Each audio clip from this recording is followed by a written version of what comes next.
It's no secret that WB Games has been struggling a ton financially recently, and we see that with the fact that they've canceled a lot of projects, they've ended live service projects really early, and now they're closing down studios, namely 3 studios: WB San Diego, Player First Games, and Monolith Productions, which is a huge shame because along with the closure of Monolith Productions comes the cancellation of the long-awaited Wonder Woman video game. So let's talk today about what this means for WB Games and the gaming industry at large. Hey everybody, it's Bobby here with Direct Gaming, and today we're going to be talking about the Wonder Woman game being canceled and WB Games closing down WB San Diego, Player First Games, and Monolith Productions. So WB has decided to make these closures happen because they have been struggling with their games output and finding any success in the games market. In the last year alone, they've had some very high-profile failures, such as the huge failure that was Suicide Squad Kill the Justice League, as well as the now closure of Multiversus that's upcoming pretty soon here. And with Multiversus closing down, it's not hard to understand why they're making the decision to close down Player First Games. I believe they are the ones who made that one. WB San Diego is also a studio that has primarily done mobile stuff from my understanding, and so that's not a huge loss for like the core gaming audience that you and me might be a part of, right? However, Monolith Productions is certainly a blow to the industry because Monolith has made some really fantastic games in the past, including the 2 Middle-earth Shadow games.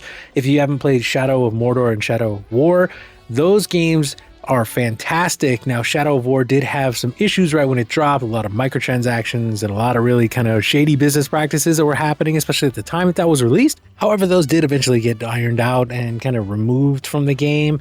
Not entirely, but enough to make it a really positive experience if you went back and played the game later on. That being said, Monolith is also the ones who developed the Nemesis System, which was something they were going to be using in Wonder Woman. And this is where a huge industry problem presents itself, because now, without Wonder Woman, we're not going to be able to see the Nemesis System implemented into any game, at least in the foreseeable future. Now, for those who are unaware, the Nemesis System was a system that went through Shadow of Mordor and Shadow of War. So as you're going through your game, you would have different encounters, different fights, and then you could have different enemies. And depending on exactly what happened and who you encountered and when, you would have different enemies kind of become your nemesis. They would become a long-standing enemy that you would fight throughout the game. And it also made every encounter worthy of your time and made every single playthrough just a little bit different, because when you have such a dynamic system that responds to player interaction like that and then decides using the AI scripts to make certain things happen down the road in your game, it really makes for a system that no other game has really had something like. Now, the reason that no other game has had something like this is because Warner Brothers does in fact own the trademark or the copyright on this Nemesis system. It's basically proprietary tech.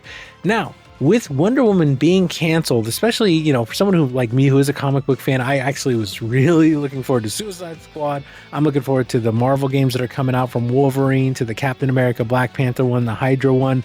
There's been rumors of an Iron Man one. There's been rumors of a separate Black Panther one maybe lately. I was personally really excited to hear about this Wonder Woman game, and especially when I found out they were using the Nemesis system, I thought, oh, this is going to be something really special, especially they kind of gave it that heavy combat that Shadow of Mordor and Shadow of War had that was really reminiscent of Arkham. And I think it could have been very awesome to see a lot of Wonder Woman's story put into a video game. I think that would have made for something really, really cool and unique that we don't really get often, especially since Warner Brothers has tended to really focus heavily on Batman. They did Arkham, and Arkham has been great, but they've also focused a little too much on Batman while letting the rest of DC's characters kind of fall by the wayside, with the exception of Suicide Squad, which was a continuation of the Arkham series technically. That's part of why a lot of people got really upset about that, because they weren't happy with the story choices, and it was technically the canon ending of the Arkham series in a lot of people's view. With that being said, Wonder Woman was a chance for WB to really go after that departure within the DC Comics universe, and could have really been an awesome next-gen game, especially with Monolith making it and using the systems and tools that they have. Another thing about these closures is going to be that we're going to have a limited pool of talent to draw from when it comes to WB's things. They've also stated recently they are only going to be really focusing on 4 major franchises going forward with Warner Brothers games. that goes to Harry Potter, Mortal Kombat, DC, and Game of Thrones. Now, while they did say DC, it really seems like what they mean is Batman, because there has been now a big rumor circulating that they are talking about having Rocksteady helm a new Batman Arkham game. A lot of people are thinking it would be Batman Beyond, which I personally was a real big fan of Batman Beyond back in the day, and I think that would be really, really cool to see that as a game. However, I wish that they would get away from Batman for just a little bit, especially with Wonder Woman being such an interesting character and her ability to do so much in that universe that could have been explored through a game that's maybe, 20, 25 hours. That would have been really, really cool. All that being said, we do know that WB had found great success with Hogwarts Legacy in 2023. Obviously, Harry Potter, the Hogwarts IP, is probably one of the strongest brands that you could have leveraged with the age group that really primarily does play games nowadays. Remember that while a lot of people feel like video games are for children, the majority of people who play traditional AAA games, play on consoles, things like that, they're creeping up to like being in their 30s. People like me are in their late 30s. We're the biggest audience. We have the money to spend on games. We're the ones who buy them. I've bought so many games that I haven't even opened yet just because I want to have them, so that when I want to play them, when I have time, I can just sit down and break them out and be able to dive into them. And obviously, Harry Potter, that IP is very, very strong with like the millennial generation, right? But the same thing would be said about Mortal Kombat and Game of Thrones. Those are two very, very much millennial staples as well that do sit strong with my generation and those people, down to Talon's age and even our buddy Lethal's age, where they're like the youngest of the millennials. When you're talking about my brother or Lethal, that age, those people are definitely able to remember Game of Thrones still as well. So you can kind of see why they're trying to be strategic, because they've had so many high profile failures. They're trying to make sure that they have the strength with these IPs and who they're selling them to make as much money as possible and get themselves off the shaky ground that they're standing on right now. All that being said, I do think it is a travesty that this Wonder Woman game got canceled. You can see that there were a lot of devs who've talked about it on social media and things like in the Discord, things like that, who have said, we were blindsided by this. We were working on something really, really cool, something magical, and it's just heartbreaking to have to throw it all away. Especially after we know earlier this year they announced like, hey, something's kind of gone on behind the scenes, where they basically rebooted all of production, which that gave me a bad feeling in the first place.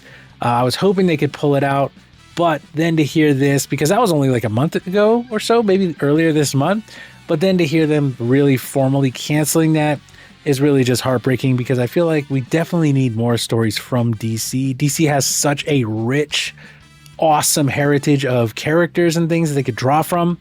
It's really a shame to only see Batman really represented on a scale that characters from DC should be.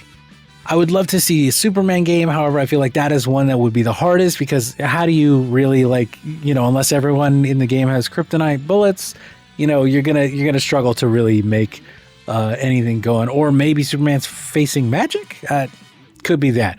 But you could do things with Aquaman. You could do things with Cyborg. You could do things with the Flash, right? There's so many cool characters, and these are just like the Justice League characters that you could do. And I definitely believe that Wonder Woman deserved a game too, especially because for me, when I played through Suicide Squad, she was absolutely the brightest spot of that whole story. She was the coolest character in my opinion.